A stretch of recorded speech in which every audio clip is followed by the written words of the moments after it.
Meu nome é Rodrigo Queiroz, eu sou de Belo Horizonte, represento o Centro Universitário UniBH e participei da comissão de gestão de design que tem discutido várias coisas ao longo desses últimos anos e consolidado algumas informações e avançado em outras.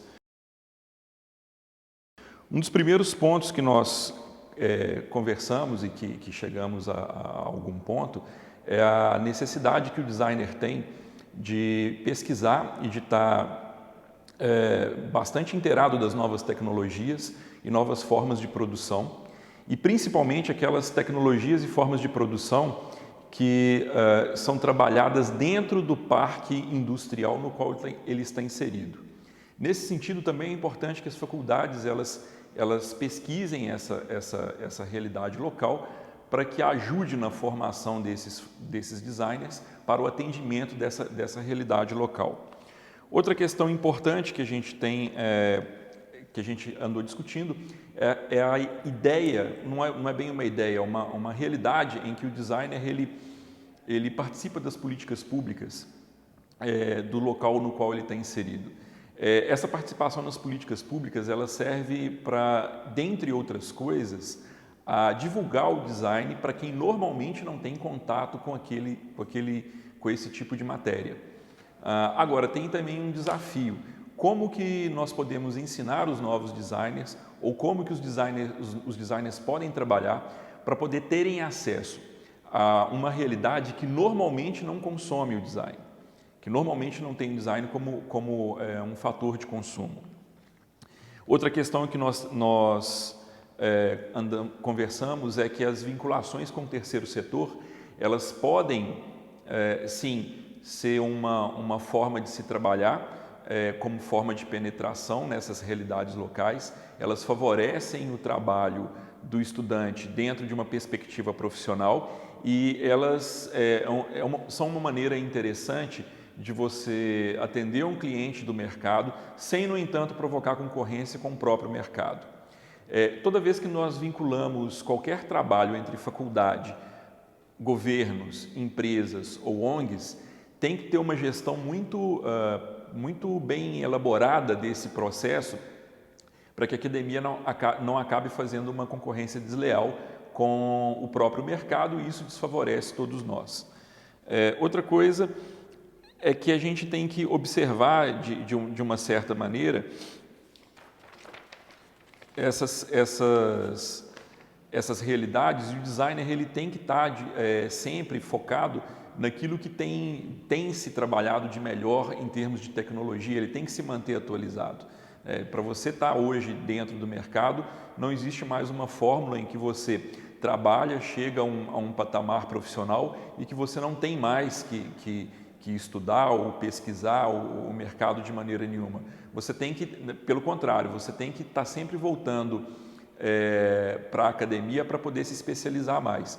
Um dos dados que apareceu na comissão foi exatamente voltado para essa questão, que existe uma facilidade muito maior, principalmente no Peru, se eu não me engano, no Equador, de se contratarem profissionais de design que têm melhor formação. Então, essa relevância da academia para o mercado, ela fica consolidada nessa realidade em que os próprios empresários procuram aqueles profissionais melhor qualificados. A formação, ela aparece, então, como esse motivador, um dos motivadores de relação entre academia e mercado. E, por último, a gente falou muito das questões de valoração, né, de como que você trabalha a realidade de valor do design. A gente entende que o design ele tem valores tangíveis e intangíveis. O que foi discutido lá foi a respeito dos valores intangíveis, que são todos aqueles que o pessoal do marketing chama de agregar valor.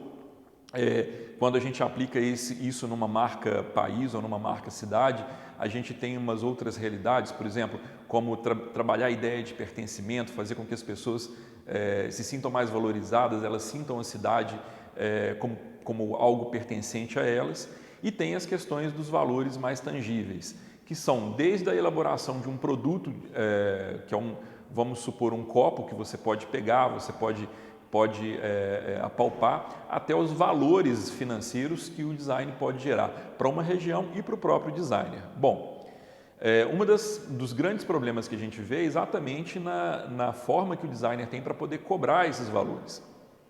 Como que você faz para calcular o valor de um projeto? Nesse sentido, a gente apresentou uma tabela de valores que não é para tabelar o valor de ninguém, a ideia não é padronizar todos os valores, e sim mostrar como se faz o cálculo para essa tabela, a fim de que cada indivíduo possa produzir a sua própria tabela.